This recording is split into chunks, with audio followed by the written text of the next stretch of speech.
back to A Well-Designed Business. My name is LuAnn, and I'm so glad you found this podcast. Together with my husband Vince and our partner Bill, we have grown our company WindowWorks from the ground up. So I know and I understand the challenges you face in running your interior design business. I also know that your talent alone isn't enough to ensure your success. So on this podcast, we talk about strategies and practical steps to help you grow your business. But make no mistake about it, we have our share of fun here too, mixed in with those aha moments that I love so much. This isn't fluff. Nobody has time for that. Whether you are a new interior designer or a seasoned designer, I am here to help you create and to manage the kind of interior design firm that you dream of. It's straight talk and it's action. Are you ready? Let's get started. Marketing has changed a lot, especially since we started WindowWorks back in the 80s, but even in the last 6 years since I started this podcast.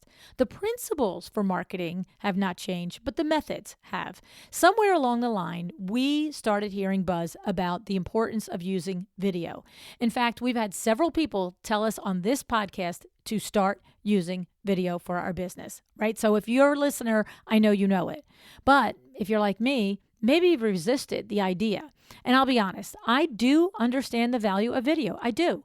It's just the actual process is not something that I have been all jazzed up to get involved in, right? It always brings up the questions. What do we make the video about? Is it, how is it going to work for the business? Why do I need to do it?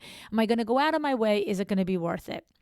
So it has stayed on the edge of my radar. Something that I know about, something that I know I should be doing, but something that's never quite made its way onto my weekly or monthly let's get it done list. Well, my guests today, Susan and Paul Kadilak of Kadilak Homes, have, on the other hand, taken the advice of using video for your business to heart. Kadilak Homes is a design build firm run by Susan and Paul Kadilak in the greater Boston area. Together, Susan and Paul have made it their mission to help their clients turn an ordinary house into a haven that they love coming home to. The Kadilaks have grown by connecting directly with their audience through their social media channels. And they are also excited to announce that they've just launched a brand new app, Renovation Rekindle, featuring their new show with 10 half-hour episodes. In each episode, you can follow along with the Kadilaks and their clients on a complete home renovation journey from beginning to end. Today, Susan and Paul are here to tell us the ins and outs of how they came to use video and how and why they are not looking back. Before we get into the conversation, I'd like to thank our show sponsor, Kravit. Kravit is, listen, all of the companies out there that have minimum orders for furniture or sofa or rugs or yardage, that's not Kravit. Kravit has no minimums, and many of their products are in stock and ready to ship within a few days. So if you have not opened up your account yet, I highly encourage you to go to kravit.com, get started, and see how they can help you on your next interior design project. Okay, let's hear what Susan and Paul have to say about how video has transformed their business.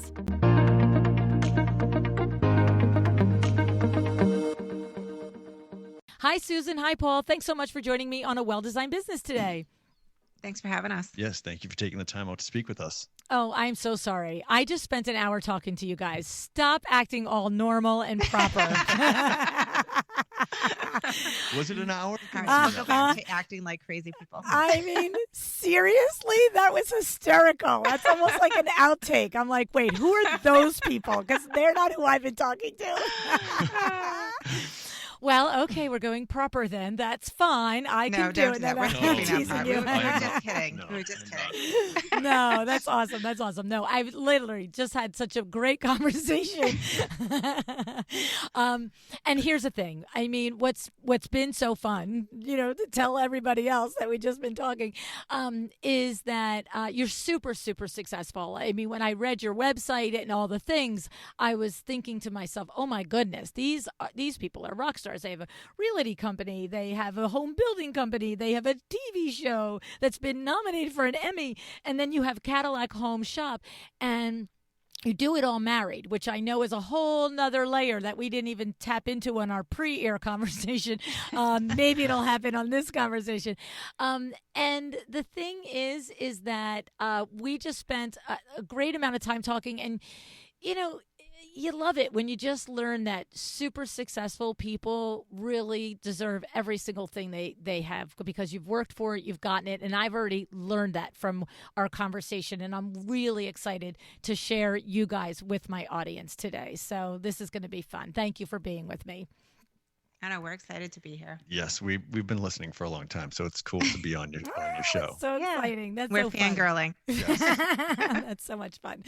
So, okay. So one of the things, interestingly, there's 1,000 things that we could talk about regarding your body of work and the different businesses that you have. But you guys suggested that we talk about videos. And what's so funny is, I always say to people that sometimes when they send an email to me about being on the podcast, or maybe I invite them to be on the show, but I send my questionnaire out. There are some times when I read the response or I read the questionnaire or I read the pitch and I just it's a have me at hello moment. And of all the things that you could have said, you said 5 years ago, you were given a very strong piece of advice to make videos, and you have it in capital letters.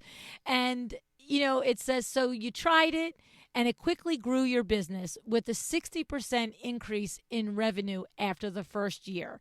And I just went, I was given that same advice 5 years ago.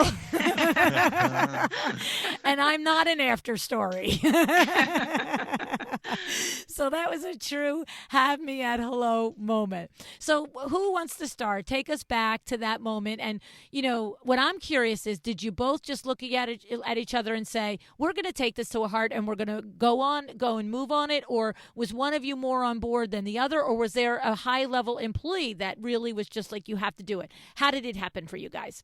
Yeah. So the reason it's in caps there is because it was really kind of an external push, because just like 5 years ago, everyone was talking about, you got to make video. And we tried it a few times, and I mean, it was terrible. And I was like, you know what? I'm never making another video again. I was like, this is not for us.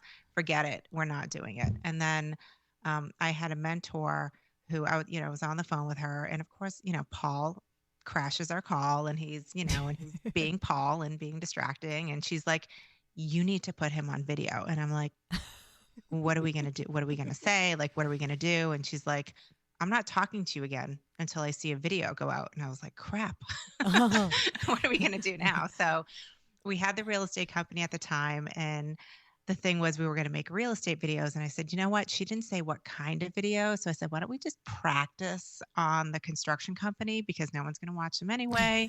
And they're going to be really bad. So that was kind of what we did. We knew that we weren't going to selfie the videos. So we hired a videographer, and we just started making them consistently every single week. And then they just kind of snowballed from there. Yeah, and nobody's good on video when they first start. I mean, that's right. We didn't think we were going to be good on video when we started either. It was just more of getting the practice in and the repetitions. And Paul's good on video. I was terrible. I mean, I have my moments. Paul's much better at it than I am. Well, but even if he's good, to your point, Paul, how much better you probably are now, even if you're the only one that thinks so, right? Well, I mean, the thing about the video is I don't get as embarrassed as easily as maybe Susan does. So I don't care if I look foolish sometimes, because that's just life. You have those moments, right? So it's and for me, humor and comedy and those kind of things are much more memorable for me when I listen to something, or if I read something or watch something. So that's how I really tune in and retain something. That's kind of like my aha. Oh, that was funny. I got to listen to what they have to say. So that's always kind of been embedded in me, I think. And, Susan has a similar sense of humor as me. She's just not as vocal as I am. And she didn't like being on video at all. And I also felt that if I was a little bit more outrageous, that maybe it would make her comfortable, because and that's what I try to tell people all the time. It's okay if you have these moments where you feel foolish. That's just life. It's reality. It's just what happens, right? You're not going to go through life and not have these moments where you might be embarrassed or foolish, but you just learn to really, I think the thing is, you learn about you the most, when you're doing video. If you watch it, it was I don't want to watch myself back, but I watch it back and I see moments that I'm like, oh, wow, I was, Susan will be like, you were spicy that day. And I'm like, what are you talking about? No, I wasn't. And I'll look back at it. And Watch the tape. yeah, I'll look back and I'm like, Let's go to the oh. videotape, Bob. Yes. Can we go to the judges? Judges, spicy 3, Paul 0. Yes.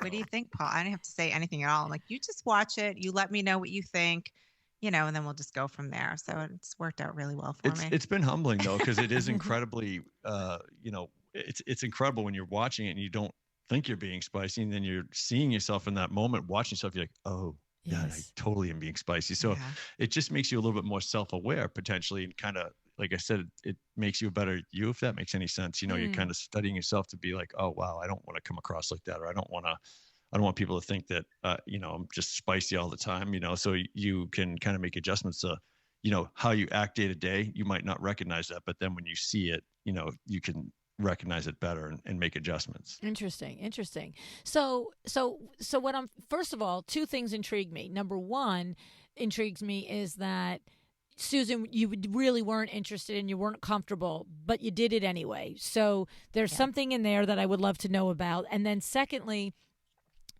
what happens in that? It's one thing for Paul if he's, really, he gets it right away, right? He gets it right away that it's real life. People are going to like it. Somebody's not going to like it. It's all good. It's a human person.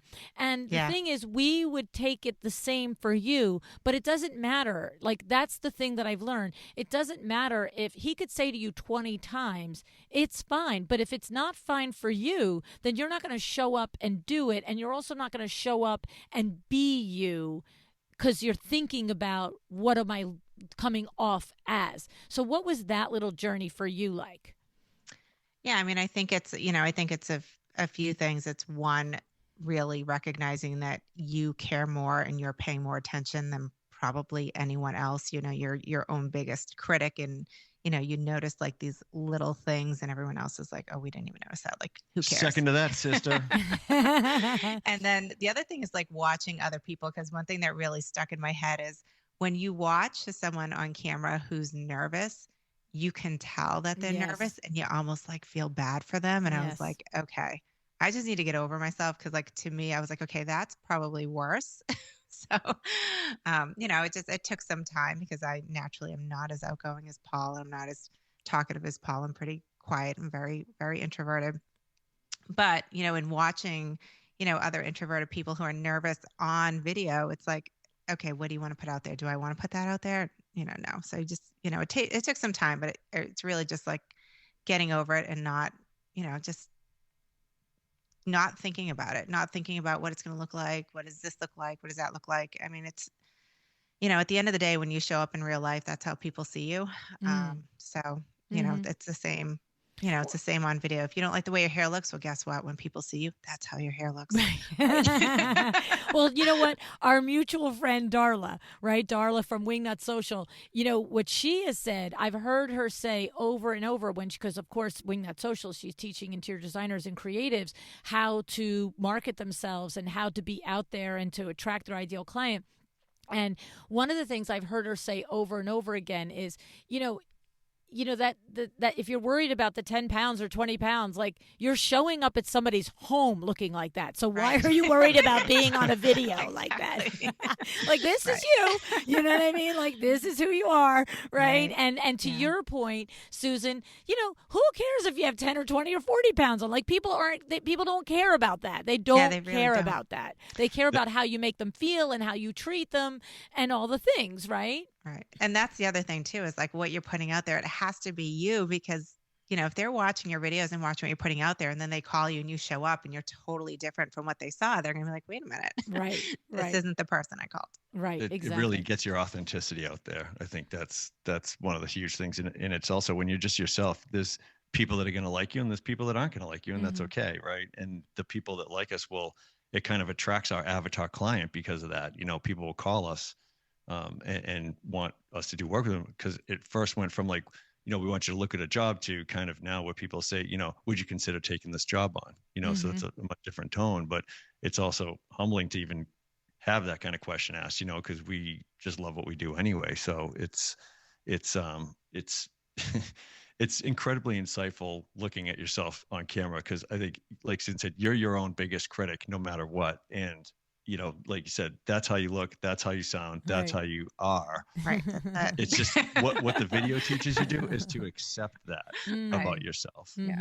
That's And the thing is, like, when people, when people are calling you, if people, watch us and they don't like you for whatever reason, like, they're not going to call you. You're never going to get that phone call. So it doesn't really matter. It's kind of, people who maybe you wouldn't get along with or might not have a good match with, putting the video out there kind of cuts that fluff out of the process. So it's, so it also is more efficient in the way of people who reach out to you they already know what they're getting. They already know who they're meeting. They already know who they're going to be talking to.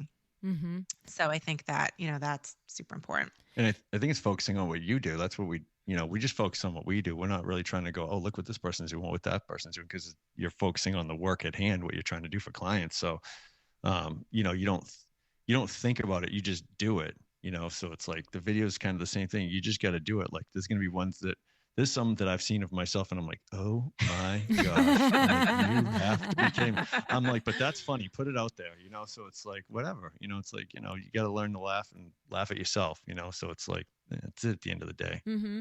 And the thing is, just to reiterate the one point that you made at the beginning, is that regardless of, 1 year, 2 years, 5 years in, you're still always going to have those moments where you're like, oh, is that what I really did? But you are getting better over the time too. You do understand how, by watching yourself and really seeing, oh, I talk too much in that way, or I keep repeating myself. I just think about me with the podcast. Like I would love, except I would never do it to any of the guests that spent their time the first 2.5 years with me, their time and energy. But man alive, would I love to edit myself out of the first 2 years of my podcast. I'm like, that's a great reel. That's a great reel that you should do. You should pull some audio from one of your very first podcasts you ever did and put it, put like a comparison and then.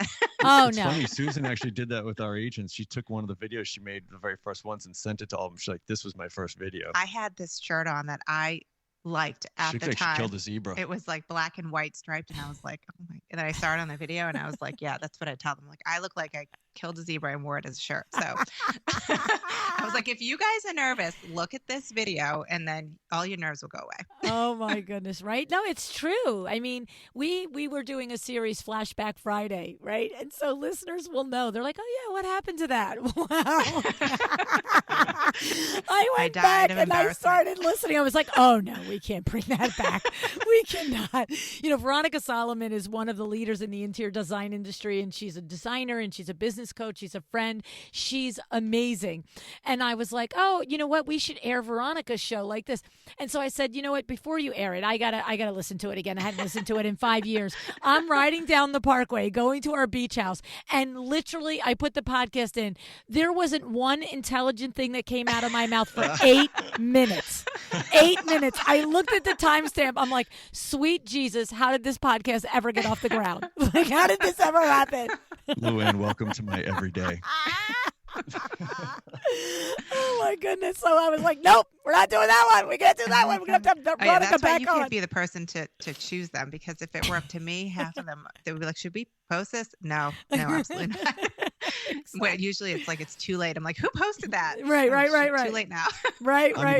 Even like your business when you first started to compared to now, I'm sure it's a completely different level of what you're doing. But it's not out there documented, Paul. You see, right? They're not, out there with the whole back catalog where people can listen and go, "What the heck is going on here?" You got to start somewhere. That's it. It's all everything starts somewhere. You have to just keep practicing. You get better. You hope you get better. Even jobs when we first started doing this, we're like, oh man, I can't believe we did that. That's so embarrassing that we actually did that. Looking back at some of the stuff, but it makes you realize how much you've grown and how you're trying to be better at it. That's the thing. And so anyone listening that, they're like me and they heard it 5 years ago, and they're like you and they heard it 5 years ago, but they're like me and they didn't do it.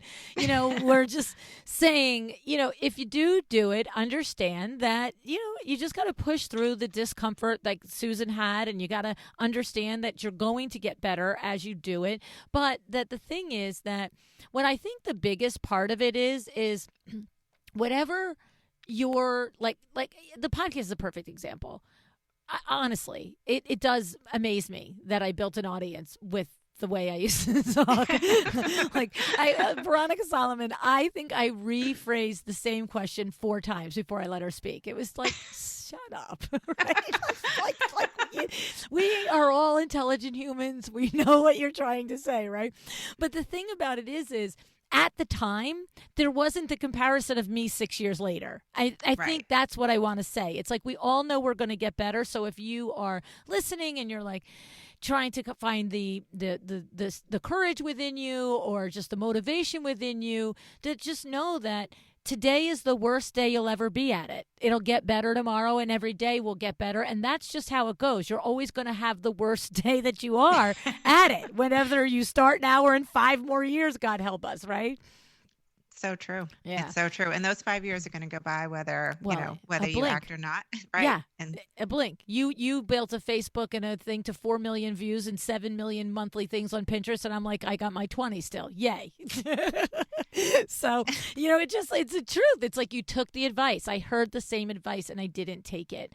And so thinking about that, like 4 million video views on Facebook. Oh, I know. I wanted to go back to a second. So you said something in the beginning, Susan. You said, we decided to do it with the construction company because it sounded like you felt like the risk was higher. Like maybe at that point, the realty company was the more visible or had more risk of you feeling like if it wouldn't, whatever.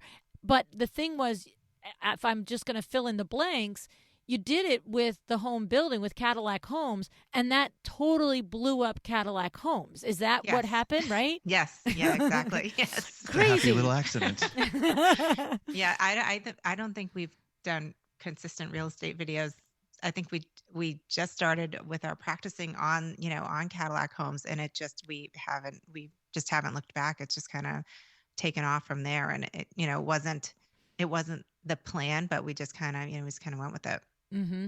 And the other thing that you mentioned was that you hired a video crew. So not many people are going to go out and hire a video crew, right? And so was it, hey, 2 kids from, Boston College that you're like, you guys are in the production program, or like you literally, you have a big business and you had the different things and you made an investment and decided to do it. Which chicken or the egg there? So we initially outsourced to freelancers, and it was not working for us. So ultimately we decided to we hired one person who could, shoot and edit in-house. So that's what we ultimately decided to do, was to make the investment. And just because we were doing it on a consistent basis, we wanted to have, control over the content. But the other thing too, is that because, as running a business, it's so hard to plan around things that are happening in the business with when we need a videographer, right? So if we wanted to film, for example, tile going in a house, and it's on the schedule for Tuesday, but maybe he gets delayed and it comes on Thursday, or maybe his Monday project doesn't work out and he comes to us on Monday. So we needed that flexibility to be able to say, hey, we need, this needs to be done today. So that was part of it too, with the nature of construction and the nature of our business. I think having the flexibility was important to us. Well, and that's interesting because you're right. That's almost like a TV schedule. It's like, no, sweetie, today is the day. Right. We got to do it today. Oh, wait, no, the day changed till tomorrow. So come on back. Right. The grout's not dry. We can't do the next step. Exactly. It's funny because I tell clients all the time, we say, construction's not a dentist appointment. Like, it's like if the plumber says he's going to be there at 9 a.m. on Monday, he could have someone who gets a no heat call over the weekend that he's trying to deal with, or the job went longer because somebody added something to it. So we never give clients days and times because we know better. That's just a disaster waiting to happen, because then the homeowner's at the window waiting. So at 8:31, they're like, they were supposed to be here at 8:30. Where are they? Oh no, we get the calls at Window Works too. Your installer was supposed to be here. Oh, when? At 9 o'clock. I'm like, it's 5 after 9. Crazy lady. Right. That's my inside voice. My outside voice is, well, let me find out where he is for you. Oh, goodness gracious. Let me check on I that. I'll am be right just back. as disappointed as you. Hold, please. Like, whatever. I had to stop and pee. I'm so sorry. Yeah, exactly. I know he's at the red light, you know? Right. That's just setting client expectations, as That's part it. of the thing. People are willing to watch, I think, the videos and stuff. There's some silliness in it for me, and then you got to have both the silly and the serious piece of it. So you got to have execution. I think that's Right. the big piece. Is Susan, when she came to me about the videos, I was like, you want to what? Make videos about what? And she, I'm like, okay, she doesn't usually jump into anything without thinking about it. So, I've, because I love her very deeply, Such a good husband. I listen to her advice. She's Are like, all "All the husbands taking notes? right, we're doing video. So let's do video. Well, she also had the takeaway from her coach. Her coach wasn't going to speak to her again. That's like, Right. don't take my therapist, don't take my coach, don't take my things, right? Right. Right. If I said I'm never going to speak to you again, she'd be like, okay. But Yeah. her coach said All that. right, whatever. She's You'll like, come "Wait a back minute, next week. that Stop. can't Oh my goodness, that's awesome. All right, so now we're in it. And so we start to take video. And you said your first reaction was, what am I going to take video of? Did Right. you go and read blogs about it? Did the video person that you initially, the freelancers that you work with, did they have good advice on it? Did you just follow your instincts? Like, what did you do when you started to create the video? How did you come up with because I feel like that's the thing for me. I'm always like, well, what the heck are we going to talk about here? Well, you're going to love this, because here was the conversation. We all sat around on a table and we said, the three of us, me, Paul, and our video guy who's still with us, Evan, and we looked at each other, and he's like, should we make a script? Should we make a plan? Should we do this? And I looked at them and I said, guys, this is going to be document, not create, not script. We are going to go out on the job site and we're just going to see what happens. We're going to shoot. We're going to, and then we'll see what happens. So it really was just documenting what we were doing, not really pre-planning, just documenting our projects. So, sometimes we would finish filming and I would tell Evan, good luck with what I don't know what you're going to do with that, but good luck. But we need a video on Friday, so make sure it's ready. So that the initial plan was, let's document what we're doing. Let's not go crazy. Let's not try to make this big thing out of it. Let's not try to come up with things that we're going to say or things that we're going to do. Let's just document what we're doing and share it. And that was kind of what it was behind it. So just being organic, I guess, right? So that was how we started it. Well, I love that. Document, not create. We're going to document. That's you're right. You said I was going to love it. You're 100% right. I do love it, because that is, a sentence like that literally is clarity. It's my brain goes, oh, right. We're not figuring out what we're going to do. We're not deciding what we're going to do. We're doing what we actually do. Now, the thing that where my brain goes in that, you two, is then, see, it's funny because I'm going through the process with Jude Charles now. So if you don't know who Jude Charles is, you guys say you listen to the show. I'm not sure if you caught his episodes, but he is a documentarian and he is incredible. And I interviewed him 4 times, and then I was like, okay, so now I need a documentary. Like, this is amazing. You're like amazing. And so he's been filming it, and now he's in the post-production. He's in the editing process. And the thing is, I am the consummate person that if I hire a professional, I'm like, that's you. So, but you are now, in the middle of this, the two of you and Evan. And so you just spend this whole day filming.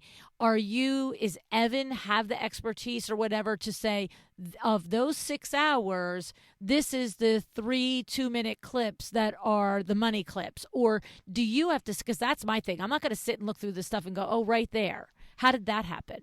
Yeah, no. So we stayed totally out of that piece of it. So we, so part of one of my own personal rules at the beginning, because I was not as comfortable filming and because it was not my wheelhouse, I completely stayed out of it.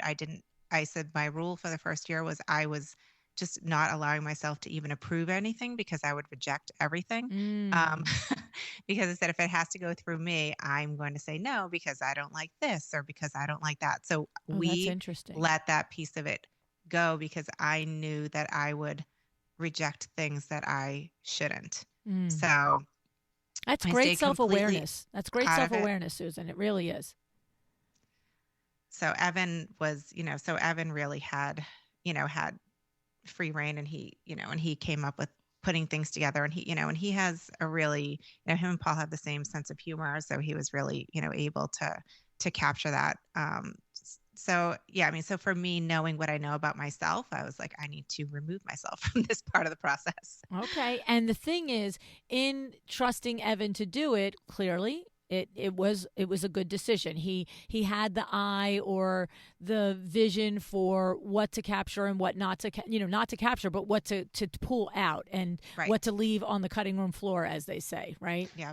Yeah, and I think the thing that you don't really think about is when you are fluent in your business, you just do things and you don't really know, you don't stop and go why, right? The things you've already learned and you just know and you steamroll past it. So he had no experience in construction per se, but he would watch, he'd film things about, oh, that's interesting to me, so that's why it's better that he was cutting them and looking at, because the takeaway that he was getting from it versus what we think it might be could be Right. totally different, because he's like, wait, I didn't know that. Hold on, wait a minute, you're telling me this? Like, yeah, so that's the big piece, is that like when you're documenting what you're doing, the people that don't really know as much about your business or the fine details that they're going to get those moments where they're looking at it going, oh, that's super interesting, I didn't know that. And Right. that's what you need to find, and that's what you need to pull out. And it's too hard for you to do it because you're too close to it, if that makes sense. Yeah, no, it makes complete sense. And that is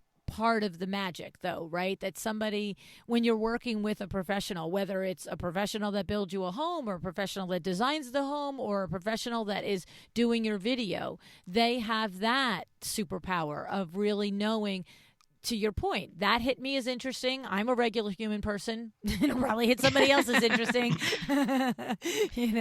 Right.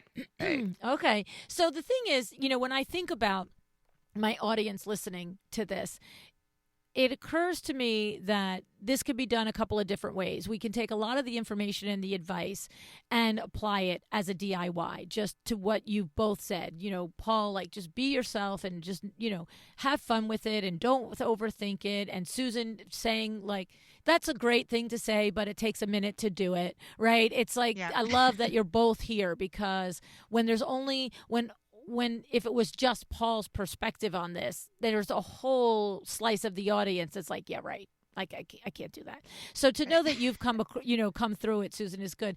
But the thing about it is the higher level firms, the firms that are $2, $3, $4, $5 million firms, they are in a position to outsource this and hire this and bring this in and really create some interesting things that let potential clients in to the back end of their business. So whether you do it yourself or you do it through a professional like you guys have, the result is that you are going out and making a connection with your potential clients. Like, tell us about, to have 4 million views on Facebook and 7 million monthly views on Pinterest, right? That is the website, over 600,000 visits. And, what's so funny, because this pitch is a month and a half old and it was 50,000 followers on Instagram. And now we're doing the interview and you're already over 70K. And that's in 1 month, right? Yep. So the thing is, talk to us about the motivation, like when it started to work and you started to say, whoa, what were the results that you were getting and what is that beginning feeling like, and how do you manage that so that when you're getting all that attraction, there's now engaging with that with those people, right? Yeah, absolutely. So, I mean, I would say from a business perspective, it is, let's just start from the creator perspective, right? Because a lot of us, do design and we're in this business because that's the part that we love. We love creating and love designing. So in putting our business out there and in putting our work out there, we were attracting clients who were attracted to our aesthetic and, and our design. So we were having clients who would come to us and say, and, hand over maybe more free reign than a typical client would, because they would say, I see everything that you do. I love everything that you do. We literally had one client walk in, gave us a check and said, do my bathroom, do whatever you want. Let me know what it costs and let me know when you're done. And we had another client who did that with the whole house. And I would say, do you even want to see anything? Nope. I like everything you do. You just, you do whatever you want to do. So that, That's you know, insane. attracting clients who trust you, Yeah. who, who know that they like what you do. And it's just creating that connection. So sometimes we'll show up, to look at a project, and they feel like they already know us. They've been watching us. They've Mm. seen what we put out. They see, we put videos out of our work. We also put things out, with us in it. It's a combination. So um, a lot of people will start watching probably a year or so before they actually call us. So in that way, Mm. we're building a relationship with the client before we ever even actually meet. Mm.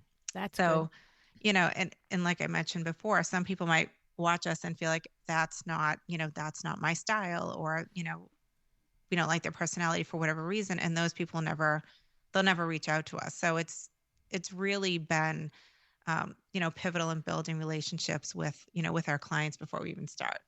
Yeah, by the time they call us, it's their mind typically is made up of they already want to hire us. Right. It's formally going to see them and go through the motions of everything that they want to Right. do. And I think it's just transparency. We try to be transparent with clients about the process and things, and we also try to be transparent on the videos about stuff. It's like, it's like sales is just totally different nowadays than it was. It's not like, the salesperson hides this information. You're buying a car, they only know the information. You don't know anything. You're like, I guess this is good. It's like that's just gone by the wayside now. It's just being very open and transparent. People they don't have time for the BS. They just want to know the truth. Right. Right. That's What am I getting? Who am I calling? So I just listened to one of your podcasts recently, and you mentioned the person who was making your documentary and how, Vim wanted you to get the 3 quotes. And you said, well, I knew what I was getting from this person. And so ultimately the price didn't matter, because this is what I wanted, because you already knew, you knew I'm going to get this quality from this person. And it kind of does that, where people know before they reach out to us, they know what they're going to get from us. They know.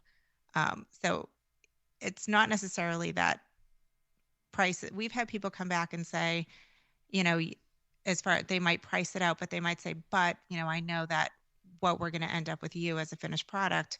So the trust is already there. It's not an unknown before going in. And when you go into a construction project or a design project, there's a lot of anxiety. It's a lot of money. It's so much anxiety. Is it going to turn out the way I Right. want? Mm. There's so much anxiety on the client end, and to be able to know going in, I think it builds a lot of trust when they can see, when you're very transparent and they can see everything that you're putting out there. I mean, hiring a contractor and never seeing any of the projects or going to a physical project. We always invite clients to come by our projects that we're working on currently, to come see some of the stuff we're doing, because our clients are happy. We could call a lot of our clients, say, hey, can we bring somebody by to check your house out? And they're more than happy to have us bring someone by, because they love their house. They're happy to show it. So it's like, it's really, it really resonates with people, because it's, sometimes contractors don't have the greatest reputation, so that's why the transparency is really Right. good. So people just understand, the process and what's going on. And it's communicating it in a way to people that they really grasp what you're trying to explain to them, where,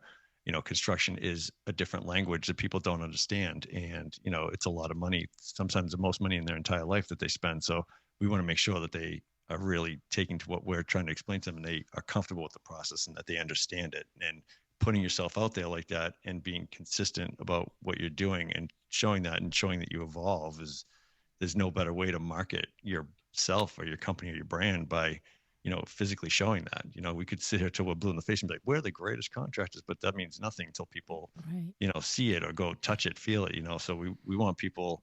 I actually love when people tell us, I'm going to get other bids. And that actually makes me feel better about it, because then they're doing their own due diligence on it. Like, hey, this is, I don't know what everybody else is offering. This is just what we do. And if you decide you want to work with us, that's great. Let us know, so it's like, there's no pressure to it. It's like, if they don't want to work with us, we don't want to force them to work with us. It's just Right. it's not going to be a good relationship overall, because we are with clients for a very long time, from the first meeting, it could be a year, 2 years, so Yes. it's like, Yeah. it's like, we got to get along with them. And that's important for us as well.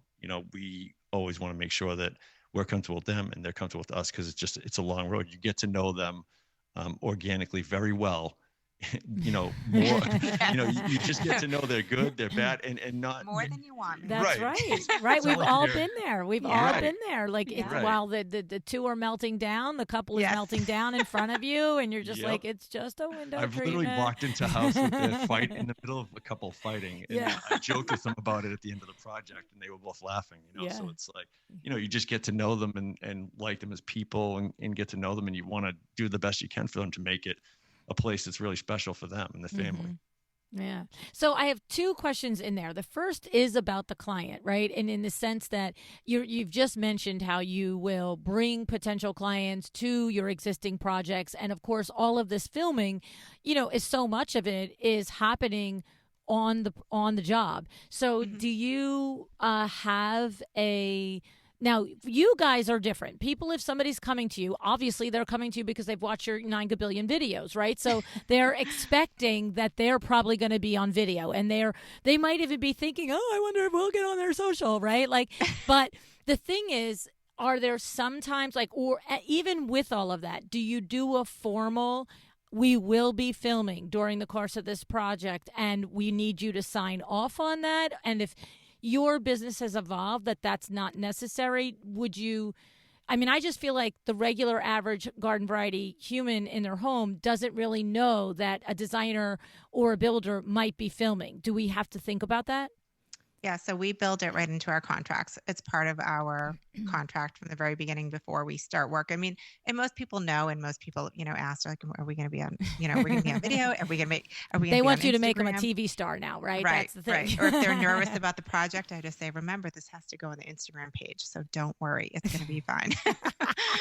But we build it right into our contracts. And if they are part of the TV show, then there's different paperwork for that, just to but yeah, we put it right in there, even though we're pretty out there and people know, because we do blogs about the projects, and we document our projects pretty heavily, but even though it's known, it is in the contract. I think people also enjoy saying, like, oh, that blog is about my house, those pictures on Instagram of my kitchen, it's like bragging moments for the clients, because Totally. they're like, love their house, so it's something cool. But it for has them. to be an upfront thing, right? Like, Yeah. I mean, for you guys, it's different. We've evolved to the point where your clients are expecting it. But for designers listening, if they're anticipating taking your advice and just to start to document and not create, I love that line. You knew I would. I do. But they need to say that upfront. I'm going to be documenting this. I'm taking pictures. I'm going to be putting. I don't know. I just feel like if you really are setting out to film something more so than I'm just taking a picture of your bathroom tile because it looks great, right? Like there's something there, right? Just not to overlook it, I guess is my point. Yeah, because, I think so. I feel like for me, like the big line that I always say in my business every time, whether it's Diana or Marielle or Nicole or Kim or somebody is like suggesting something to me, I'm always like, okay, that's good. So let's pretend we're doing it for 5 years from now when it's really big. What does that look like? What do we need in place, and what do we this? So if I'm a designer and I'm like, okay, Susan and Paul totally inspired me in probably in 1 year. It's not going to take 5 years now, right? Because the whole internet is different and social is different and reels are different. I'm going to do this. Well, I think I got a plan for when there are 10,000, 20,000, 40,000 people looking at it. So I want to have my signatures is what I'm saying, right? Absolutely. Yeah. Okay. And then the other thing that I wanted to ask you about is that your videos and your content is so much attracting your ideal client to the point that you both expressed. By the time they come to you, it's not, am I hiring you? It's just, here's my money and I want you guys, right? And so in that must mean that the content is, are you purposefully thinking about the content that you're creating? Because look, there's a lot of people that would love the beautiful homes that you create that are never going to be in the category that's something that they would spend on a home. So how are you creating the content so that aspirational people get that it's aspirational, and the people with the pocketbook get that you are there? Like, you know what I'm asking you? Yeah, I mean, I think a lot of the content, we share details, we share paint colors, we share, y- um, so for example, if it's something that, that is aspirational, I feel like it's just that. It could be sometimes it could be a whole project, and someone might message us and say, I just love that one paint color, or I love that one light fixture. And I think all of that has value. And sometimes people might look at it and say, oh, I have a house that's similar to that. I didn't know I could do that. And sometimes it's even out of a whole project that might just be out of the range. It might be just that one piece of the project that inspires someone to do something. But I'm more talking about like you are walking through a video of a kitchen that you've done and you're showing us your monogram appliances that you put in, or you're, looking at the cabinetry, and I'm your garden variety person and I don't know that that is a $20,000 oven. And I Right. don't know that that is a $20,000 refrigerator and that those cabinets were $300,000. And I love you and I think you're amazing, and I think I'm going to do my kitchen for 100K and it's going to look like maybe a kitchen that you've just designed that's 3 or 400K. How do you approach that, or do you? I'm asking so that the client knows, the viewer knows, oh, I'm really looking at something that it's out of my range, but I'm enjoying it, and maybe I can duplicate it, and maybe I can get something that looks like it. And how do you know? How does the client know this is my price point? I can do this. Yeah, so I would say we don't really focus on price in our blogs or on our Mm, posts for a few reasons. I mean, even, cabinets that were, $50,000 2 years ago are no longer mm, $50,000 or Right. even a year ago. So I think price is really hard, especially when you're renovating because, you run into so many things. If you have, a 100-year-old house, putting a kitchen in a house that's 25 years old, it's going to be a very different cost because mm. you're dealing with different type of construction. So, um, I think cost is a really hard thing to put out there, and also for client privacy. There are a lot of clients who don't mind putting the projects out, but they don't want us putting their budgets out. No, and um, that's what I'm saying. I feel like there has to be a way. And I didn't expect that you were going to say, "Well, I said that this was a $20,000 oven." I didn't right. expect that you were going to that's what you're doing. But Yeah. there's got to be some way you're conveying that this is luxury. Right. Well, we do a wide range of projects. Sometimes we do projects that are more, that might be like, this is a tight budget. Here, I just posted one the other day that was a very small kitchen, and, here are some things that maybe won't break the bank, and, Mm. give ideas like that. But when we have clients come in, that is one thing that we talk about on the initial conversation is, what is the budget and what do you want to accomplish? And are those two things in line? Mm. So Yeah, when we talk to clients, that comes out at the first meeting. yeah, Like, the what's your very budget? first. Because we want to try to get as much into the project as we can, with that budget. And they Mm. don't always know what things cost, but, and that's what we Right. tell them. We say, look, we understand you don't know the cost of things, but, you've saved some semblance of money that you want to spend on the project. What is how much is that? So we can try to figure out what you want to do. Because that also gets us, like, some people might say, I want to put a big addition, this, and this, and I have $20,000. Well, that's obviously it's not going to work. So we have that conversation if that's the Mhm. case. But Right. that's what I mean. Getting their expectations set in a sense of what their budget can afford them and what we can do and how far we can stretch it. Because a lot of times it's just we'll call 10 contractors and each one comes in and the bids are all over the place. It's like Right. it's so hard because some people, what's your square foot price on an addition? We don't even like doing that because if you put an addition, it's just a square box, but then you put a square box and in that square box is a bathroom, your square foot price is a much different cost. So, Mm. it's so hard because it's like a quick comparison that you're doing, but it's not really an apples for apples type thing. Right. And, Mhm. and we have a client right now who we're working with, and, we're going through pictures and Pinterest, and she'll say, I really love this. And so we'll talk through, and I'll say, okay, that's custom. Here's how we can achieve that. And this is the cost. If custom isn't in your price range, what are we trying to achieve? Here are some other things we can do. Mm. So with clients, I think knowing, your own budget is super important. And then just having that initial conversation of, how far can that go? Can my budget get me what I want? And if not, should you wait? Should you, or maybe it's a different type of project. Maybe it's a different scope. But we don't get that, like I said, on the social media, we don't get too far into the budget just because it's so different. And, and over these past couple of years, things have gone up so rapidly that I Put think yourself in a corner, right? right. You did that project for that much a year ago, and it's like you can't do that anymore. No, I know. I mean, we had I want to say I think we had, it might be seven price increases on the awnings that we specify for our clients from January until August. Yeah, it's wild. Yeah. Come on. Like, it's ridiculous. The not like that. On the seventh one, Vinny called and he's like, "What the heck is going on over there?" And then you tell your clients, and then they're looking at you like you're crazy, and you're like, the quote I gave you in February is this now in July? Like, what? Right. So even you put your January price up by by May, it's they're like, what's going on over there? News. Yeah.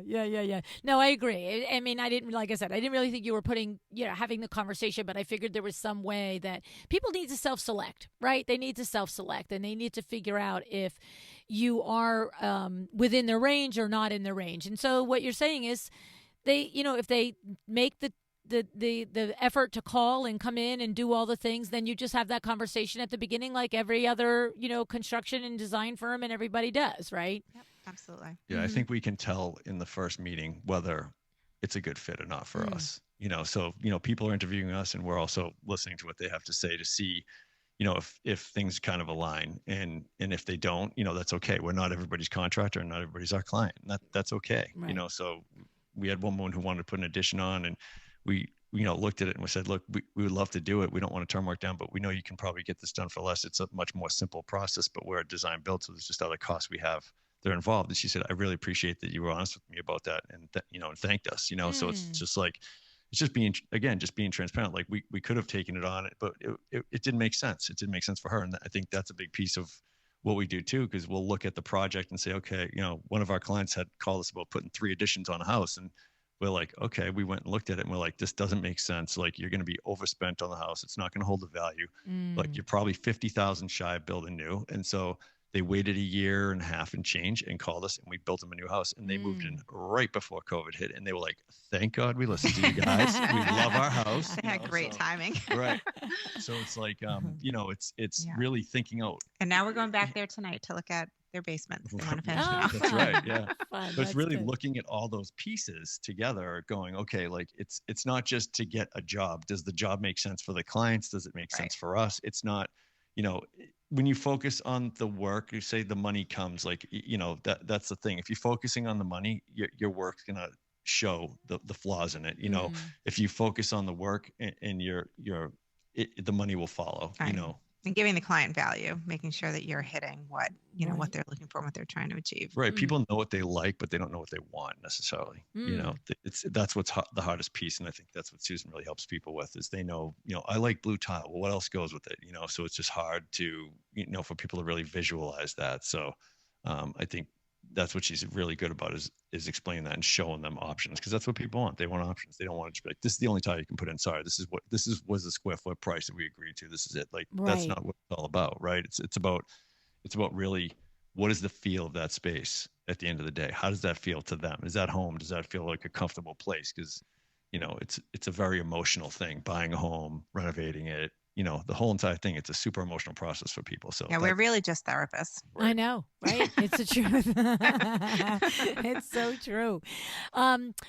Before you go, I do want to just give you an opportunity. Tell us about the TV show, and because I'm sure designers would love to watch it. But I understand that it's on an app that is a proprietary app to you, and I imagine it's a free app to download, and then you can watch the show. And again, but tell us a couple of minutes about that, if you would. Yeah, so the name of the app is Renovation Rekindle, and Paul actually came up with the name. It was a great name. And the first season is on there. There's 10 episodes. There's actually a bunch of our social content from that we put on Facebook over the years. There's a bunch of that on there, and there's new stuff coming on every week. And then season 2 of Renovation Rekindle is going to drop this fall. Oh, So we'll wow. have a bunch of new episodes.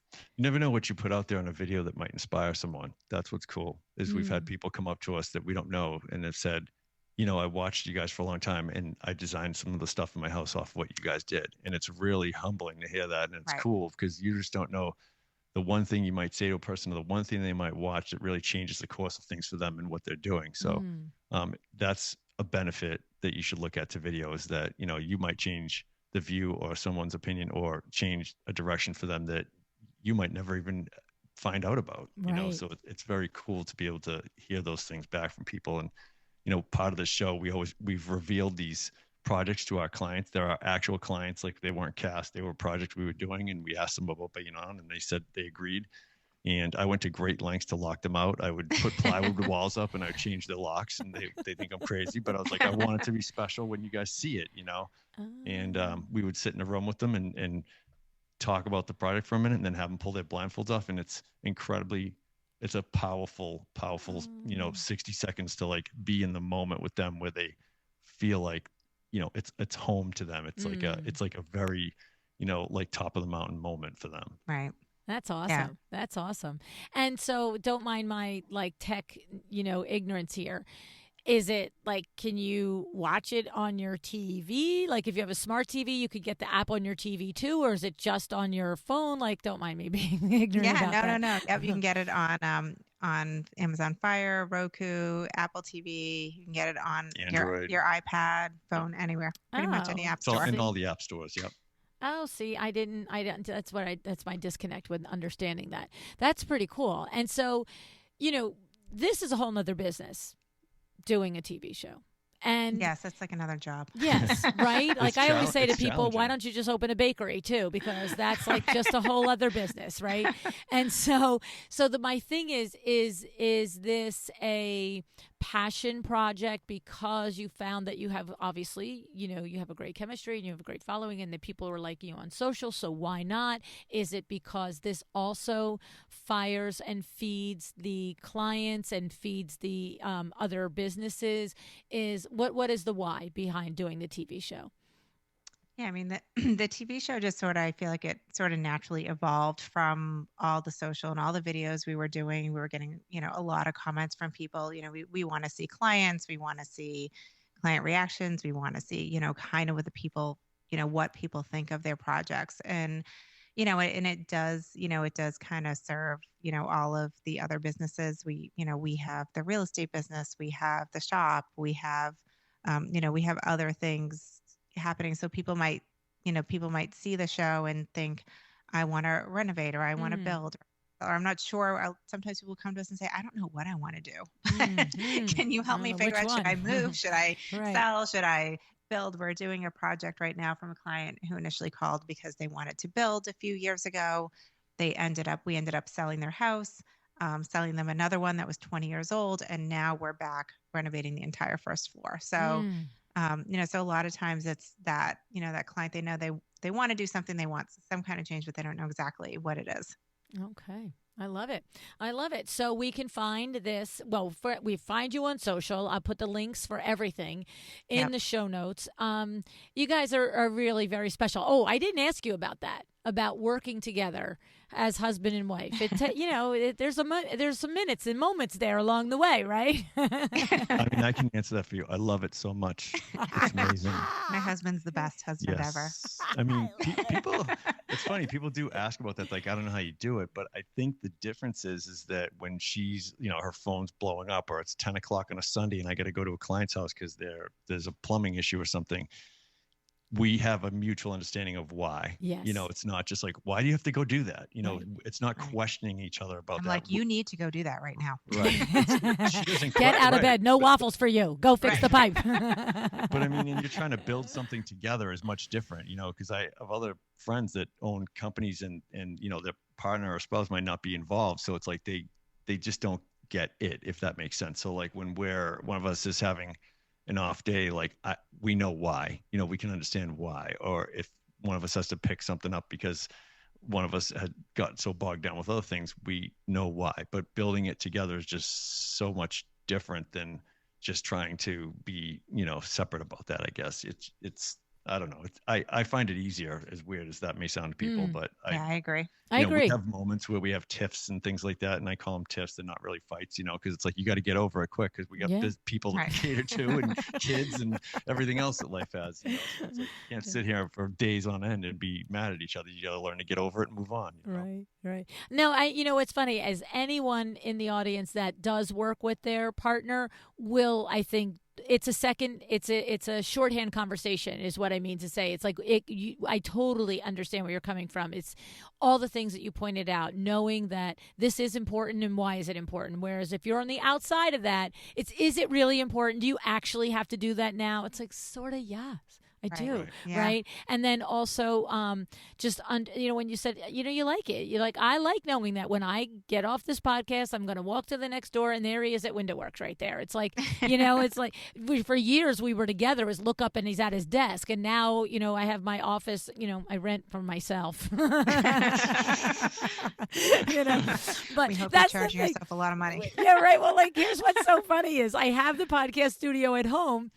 But after like a year and a half doing that, 2 years of doing that, and then when I put this business out on its own, and I looked at my numbers, I'm like, I can afford rent. I'm like, I'm renting the office next door to Window Works, and we own the whole building, right? But I said to my husband, do we have a renter for that yet? He's like, well, we did have a renter, but she hasn't showed up in 3 weeks. And I'm like, okay, if I come over with a check now, can I rent it? That's Because so funny. I'm so accustomed to just being around everyone, him and everyone else, and I was like, what am I doing over here at home? This is silliness, right? And of course it is so true what you said is when you have an argument about it, it can't hang on for days because it's all the business is moving, and get over it, get out, get over it, move on. Let's get some decisions made. You can't dig in for a week. No. It's like an escalator. It's always moving. You have to get off, right? You got to get off. You can't stay on. You got to get off. It's so true. Oh my goodness, that's so true. Oh my gosh, I'm not going to go into a story, but I have a good escalator story. But it's enough. It's enough. Oh my goodness, you guys are so much fun. I really, really enjoyed meeting you both, and I'm so grateful that you are on the podcast and sharing yourself and your story with all of us. Thanks tons for coming, you guys. No, we're so glad to be here. We had so much fun. Yeah, thank you for so having much. us again. It's great. I'm so excited we got to talk to you.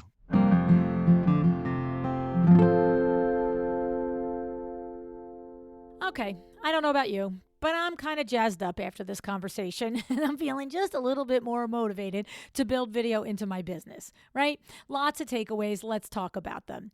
First of all, for those of you that are, those of us, right, that are more like Paul and have an easier time with being on video because we're extroverted the way Paul is, like to talk, have fun, also not overly concerned about embarrassing yourself. That's great, right? And Paul jumped right into it. But I fit that bill too, and I still haven't because I couldn't visualize the process. But then there's the other side of it. Maybe you are like Susan, and the thought of video doesn't feel so comfortable. And maybe you feel like you should think about what you look like, what you sound like, how you come across, okay? Now, I say most of us probably experience those feelings, whether we're introverted or extroverted, because putting yourself out there on video feels big and daring. And this is sometimes what holds many of us back. But, Susan and Paul both pointed out that you can be your own worst critic, and often we are. And so you got to put that aside. It's hard to overcome the doubts of self-criticism when they pop up, right? But as they're explaining, the payoff is waiting. And I'll always want to relate it back always to anything that we do in our business at the beginning, and then we get better at it. Remember the first time you raised your rates? It probably felt really crazy. How about the first time you turned down a client that you just knew wasn't a good fit for your firm? When you do these things the first, the second, third time, it's a little, daunting. But as you go along and you see the success and you understand that it was a good decision to raise your rates, it was a good decision to turn that client down, then it becomes, it feeds itself, right? The positive effects of it are reinforced. And, Paul talked about that. the more they do video and the more they understand it and they look back and they review it, the more they learn and the more they feel comfortable. And so there's no reason to expect that you and I would be any different, right? So whatever your personality or your tendencies are, the idea is to find a way to tap into your personality and tendencies, okay? Because that's another point that both Susan and Paul made. They pointed out that whoever you are is who you are. Often we worry about that someone won't like us on video, but guess what? This is who we are, right? That is the person that is going to show up at your potential client's house. So put it on video and let the chips fall. And this leads to another point that Susan and Paul stress. They have seen firsthand how the many dozens of videos that they have created have become a pre-qualifier for them. Their potential clients see their aesthetic. They see the style of work they do. They see that Paul's crazy and Susan's a little quiet, right? They already know to some degree what they're getting into when they decide to work with Kadilak homes. And so this means that people that don't go for it, that don't like either the aesthetic they're showing or the way they interact and talk and so forth, aren't actually even going to call. And so this is the gift, right? Anything that you can do to ensure that the people that do call are the right fit, well, now we're ahead of the game, and that is a win-win. And on that note, if you struggle with pushback from your clients and you are having a hard time having them have their trust in you soon along the process, you're 1, 2, 3, 4 phases in and they're still questioning you, it's exactly that, because the trust has not been built. And so what Susan and Paul have expressed is that trust factor is starting with all the minutes or hours of video that someone has been watching them leading up to the moment that they call them, right? So love that. All right. Also love the line, "You're documenting, not creating." Very, very good. I love that a lot. I also love that Paul was mentioning how their videographer, because he's not in the design build realm, was noticing things that were interesting to him as an outsider to the industry. This is important. We say all the time here that you take for granted what you know, and you have already forgotten more things about what you do in creating a beautiful room that the rest of us will never know in our lifetime. And so having that outside perspective is helpful. Now, what happens when you don't have that outside perspective and you don't hire a videographer and you're going to do this yourself? Well, you know that I've been working with Jude Charles over the last year. And this is a superpower of Jude's, of helping you sit down and tap into what are those little stories about you, your journey, your experience as a designer, as a business owner, that are differentiators. Things that seem very normal to you, but pop out to someone else. And Jude has a very particular way of helping you do this process for yourself. He is teaching 2 classes at LuAnn University this fall, and we are talking fall of 2022. Registration is open now. Classes are going to start the first week of October. So if you're interested, if you have been inspired, and I hope that you have been by Susan and Paul to understand how important video is, but maybe you are anticipating doing it yourself and you need to figure out what are the things that you should be documenting about your process and your business, Jude is an excellent resource to help you do that. So go to LuAnnUniversity.com. Also, Ariane Belazar is also teaching video for creatives, and she goes into a lot of the actual information about doing the video, about how to craft the storyboard and so forth. So both are very, very good. All right. So I really do hope, because Susan and Paul have inspired me. I don't know, since I actually recorded with this show with them about a month ago. And I would say, if you think about it, you've seen me show up in video more in the last month than I probably have in the last 6 months. And that is in no small part from their influence, and also Jude's influence, I would have to say as well. But it's, you know what it is? It's like sometimes you just got to keep hearing the same thing over and over again. And then you get the light bulb moment. And I love their energy, Paul and Susan, their openness, their honesty in sharing this. And I think it's really rooted in that, in the vulnerability that they shared that about the journey they've had with video that made me see it, right? Made me see that, yeah, there's no secret sauce here. It's just do it. And then, of course, you see the results that they have gotten from doing this. And that is hard to ignore. That's very powerful. So I encourage you to follow them on Instagram and take some lessons from them and watch what they're doing and see how you can duplicate some of their ideas for yourself. Also, please check out their show. You have to get the app, but all of those links will be in the show notes. All right. So thank you, Paul and Susan. You two are too much fun. And thank you for tuning in today, showing up, spending your time with me. You know how much I appreciate it. At least I hope you do. Decide to be excellent.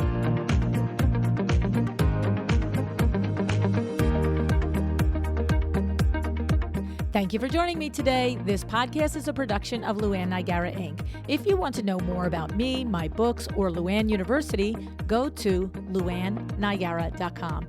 And if you are interested in having WindowWorks help you with your next window treatment or awning project in the New York, New Jersey metro area, go to WindowWorksNJ.com to learn more. Have an excellent day.